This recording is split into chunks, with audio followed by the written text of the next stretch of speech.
Cisco Certified Network Associate Day 3. Welcome back. I'm Imran Rafa, your trainer for this entire series. As you know, this is a free training series provided on YouTube. And if you think this video has helped you, or if you think it could help a colleague of yours, please do not hesitate to share this video on your social media platforms, and of course like this video. The more you like, the more YouTube would promote these videos, and it would help a lot of people.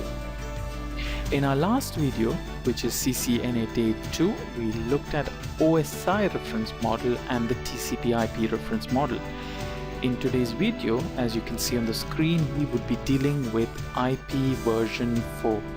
IP address and subnetting go hand in hand, and hence what I have done is break day 3 into 2 parts. So I'll call this video day 3 AM, and we will deal exclusively about IP address and its structures. And we will create another video called the day 3 PM, and we will include subnetting in that video.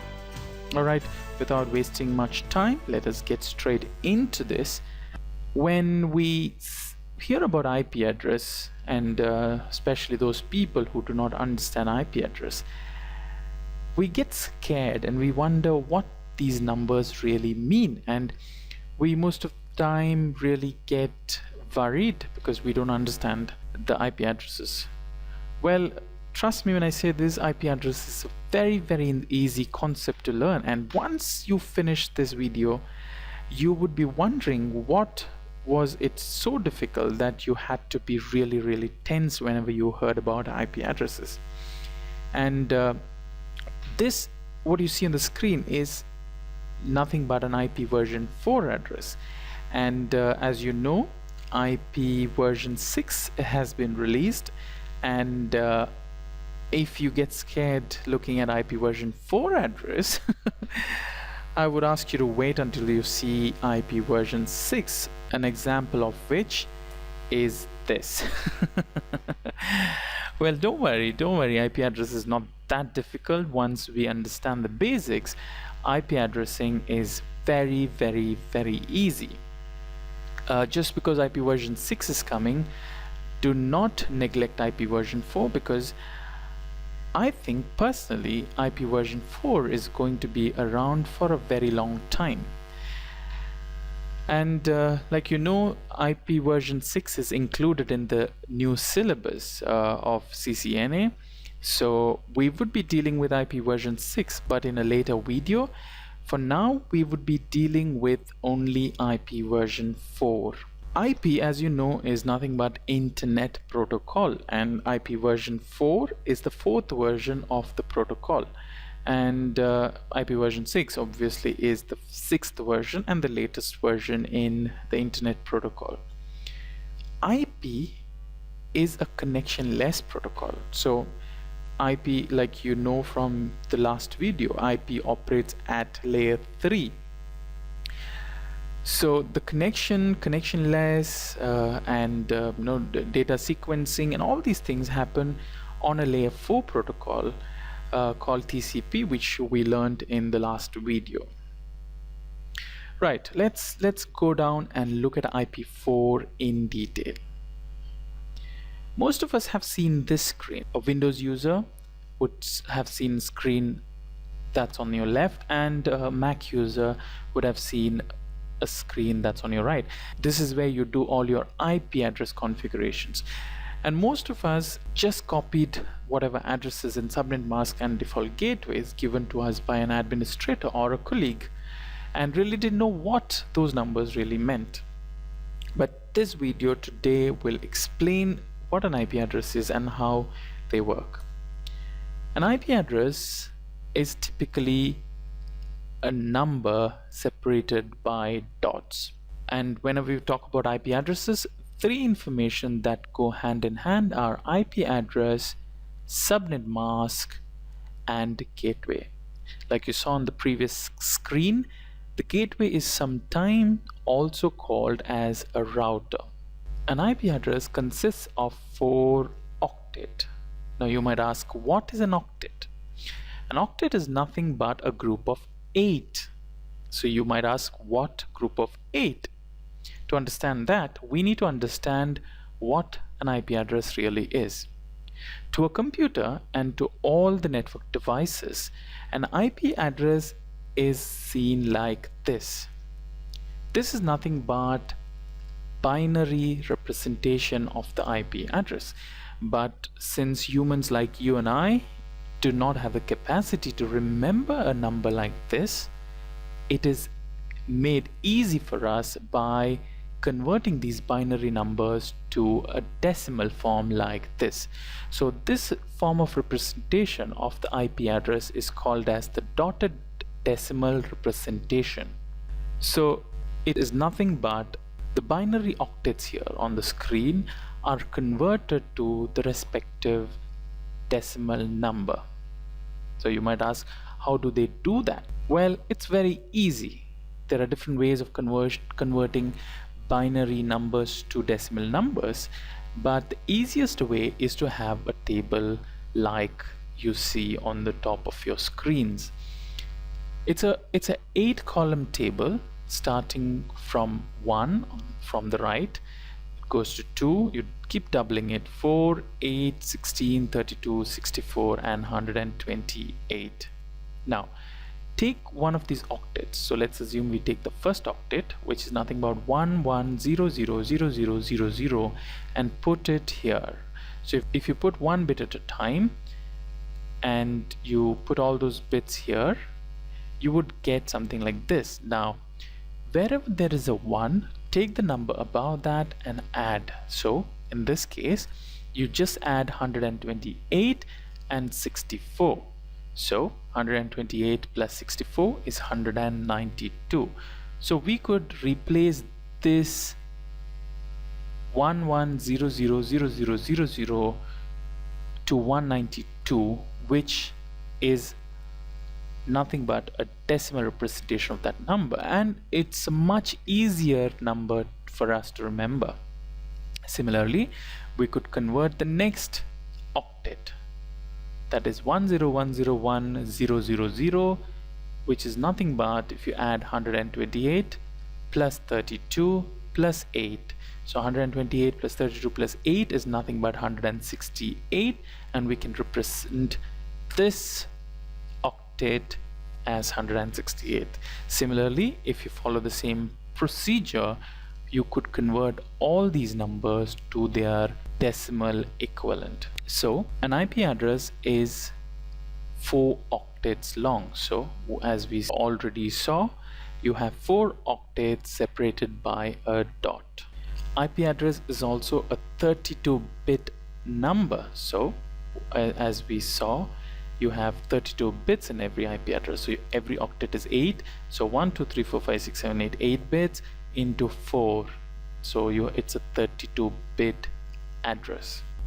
All right, next it says IP address can take numbers from 0 to 255. So you might ask, 255, where does that number come from?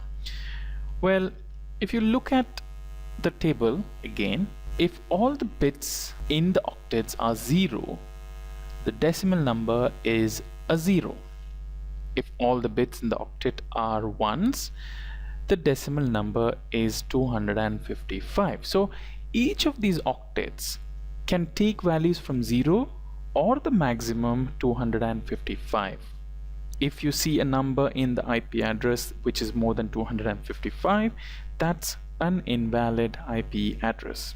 Next, we deal with the host and network concept.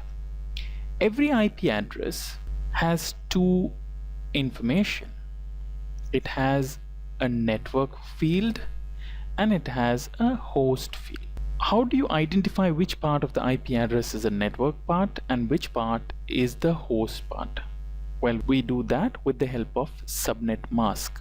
So if you see on the screen, the subnet mask will always be a series of 1 followed by a series of zeros. So if you look at the subnet mask, the transition from 1s to zeros happen at the place which separates the network part and the host part. So in this example, 192.168.100 is the network bit. So let me just take another color. Alright, so in this case, this is the network part and this is the host part. So in this case, IP addresses from 192.168.100.0 to 100.255 is one big network. To understand this, let's assume that I'm in New York today and I'm staying at the Hilton. So I call a friend of mine who is also in New York that day and I tell him to come and see me.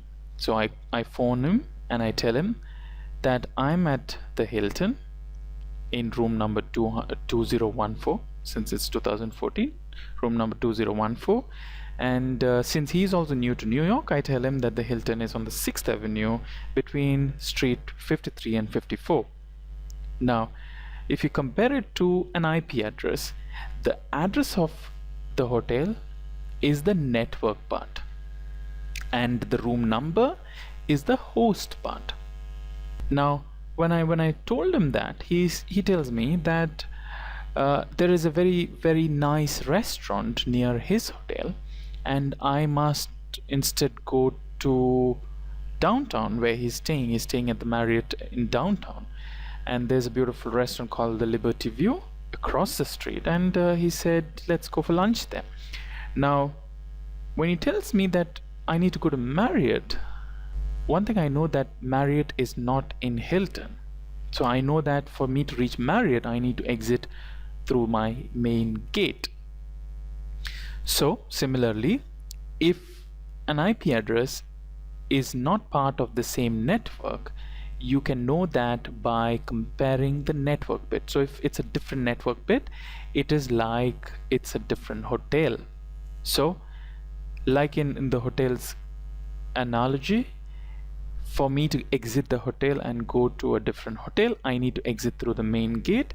Similarly, if an IP address has to communicate with another network IP address, it has to go through the gateway.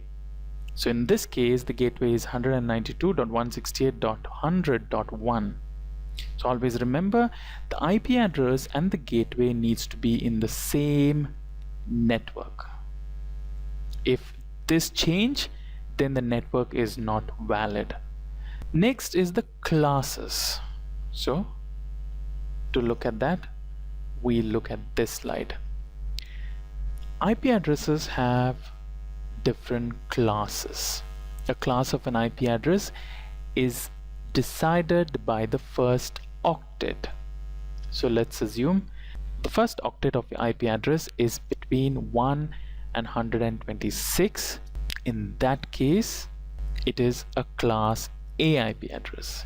If the first octet is between 128 to 191, it is class B IP address. If the first octet is between 192 and 223, it is class C, and between 224 and 239, it is class D, 240 and 255, it is class E. For all practical purposes and for the scope of CCNA, we would be only dealing with class A, B and class C. Class D is used for multicast and class E is reserved for experimental purposes. If you see, we skipped one number between class A and class B, that's 127. So any IP address starting with 127 is a loopback IP address. So 127 is used for loopback. Right, let's look at class C IP address. If you remember from the previous slide, the class of an IP address is decided by the first octet. So in this case, it's 192. If you look at this table, 192 is class C. So this is a class C IP address.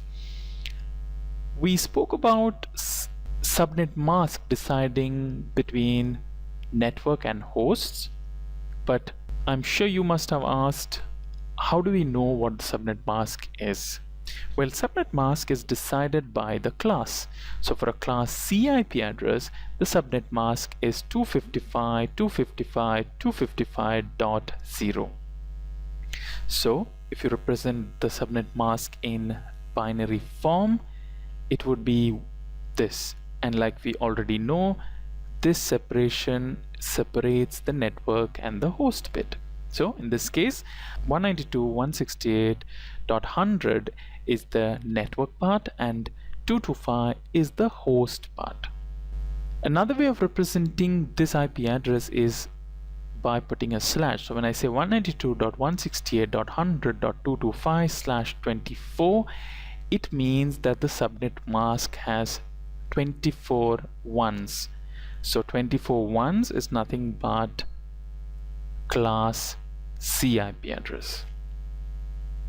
Also, when the host is 0, that is the first IP address in the network, it is called the network ID.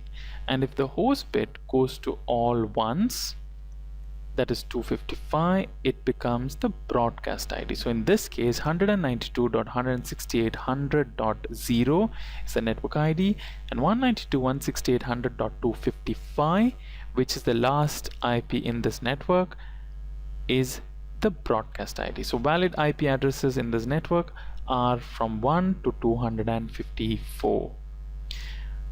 So to know how many valid IP addresses are there in this network, we use the formula 2 to the power number of host bits. So in this case, number of host bits are the number of zeros, and in this case it is 8. So 2 to the power 8 minus 2 is nothing but 254 host or valid rooms in the case of the hotel analogy. So if you take the hotel analogy, it is like a hotel with 254 rooms.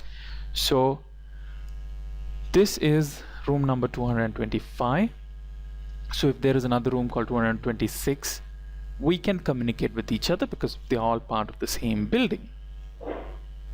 Also remember, like we discussed earlier, the gateway has to be part of the same network or same hotel in our hotel analogy. So if the gateway is 192.168.99.1 or 102.1, this will not work.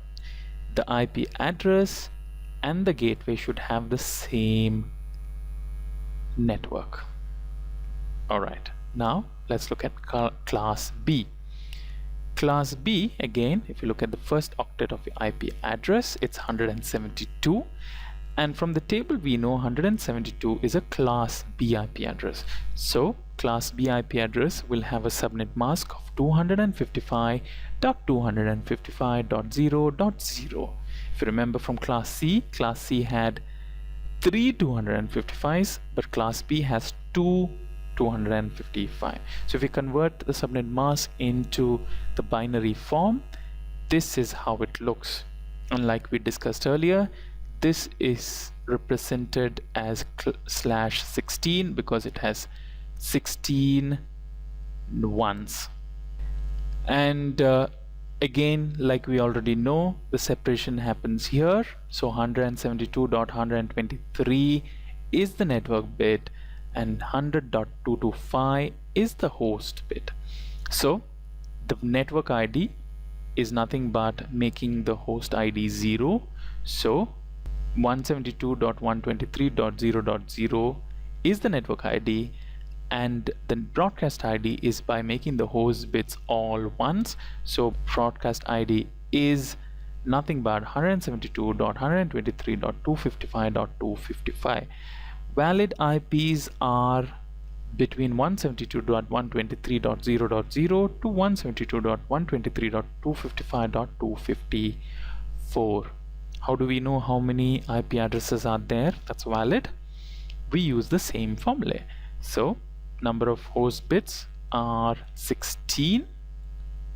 So 2 to the power 16 minus 2 is 65,534. Now that's a very, very big number. So if you go with the hotel analogy, we see that To have 65,534 rooms, it is going to be very difficult to manage. And that is exactly why we have a concept called subnetting, which is nothing but taking a massive network and breaking it into smaller manageable forms.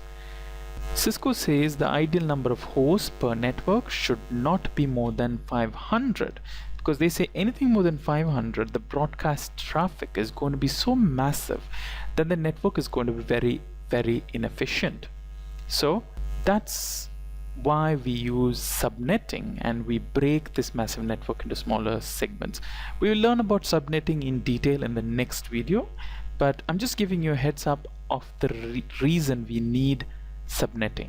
Now we go to class A. Again, with the same rule, we look at the first octet and we see it is 100, and we know 100 is part of class A.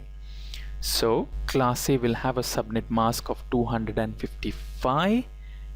If you remember, class B had 255.255 and class C had 255, 255, 255. So class A has only one 255. The first octet is 255. And if you convert it into binary, it looks something like this. So as we know from what we know so far, this will be the separation between network and host. So anything with 100 is part of this network, and this is also represented as /8 network because it has 8 bits as ones in the subnet mask. Again, if you look at the network ID, which is nothing but making all the network bits in the IP address as zeros, so in this case it's 100.0.0.0 as the first IP address of this network, and the broadcast ID is nothing but making all the host bits as ones, so it is 100.255.255.255 is the broadcast ID. Valid IPs are between 100.0.0.1 to 100.255.255.254. So if you know it, the IP address will go from 100.0.0.1 to 0.2, 0.3, 0.4. It goes up to 0.255, and then it will carry over, so it will become 100.0.1.0, then it will become 1.1, 1.2, 1.3, 1.4. It will go up to 1.255. Again, 1 will get carried over, so it will become 2.0, 2.1, 2.2, 2.3, and goes on and on until it becomes 255.255.254. To know how many valid IP addresses are there in this range, we use the same formula. The number of zeros, so 2 to the power number of 0, which is nothing but 200, which is nothing but 2 to the power 24, minus 2 to deduct this first and the last IP, and we get a number 2,097,150, which is nothing but a massive network. Well, even if you compare it with our hotel analogy, it is absolutely impossible to control a hotel of this size. So similarly, if to control a network of this size having 2,097,150 devices or hosts, it is very inefficient, and that is exactly why we will use subnet, like you will see in the next video. So again, gateway will be anything with 100, and only if it is part of the same network it can communicate to the gateway. And like we already discussed, gateway is used to go to a different network. So if this IP address 100 dot something needs to go to another address called 99 dot something, it has to first communicate the gateway, and the gateway, using routers and other devices in between, will route the packet to 99 dot something address. We will learn about routers in the latest part of the series, but remember, if you have to communicate with a different IP address, you have to go through the gateway, like our example of the hotel, that when I had to go out of my hotel to visit my friend who's in a different hotel, I had to exit through my main gate, and my main gate is part of my hotel, and that is why the gateway also needs to be part of the same network. I think that makes sense, and that's a lot of information. I'm sure I have tried to put it very simple. But you can always write into me, or you can comment on the section below if you have any doubts, and we can always discuss. And I'm expecting a lot of questions for this video, because let's be honest, IP address is easy, but it's not straightforward. I mean, it is confusing, but once you get the concepts right, it's very easy. You can do almost everything in your mind. Right, now it's the time to test your knowledge. Look at this IP address and look at that gateway, and I want all of y'all to take 5 seconds, 10 seconds. You can pause this video and tell me if it is valid. Look at the gateway. Maybe the gateway is wrong, or maybe the IP address itself is wrong. Have a look and tell if it is valid. So how do we do that? I'm hoping that you already paused and you have an answer in your mind, but let me explain how to do it. First we look at the first octet. So we see 133, and 133 is class B. If it is class B, this is the division. So if this is the division, this part has to be same with the gateway. Is it same with the gateway? No, the gateway is in a different network, so it is wrong.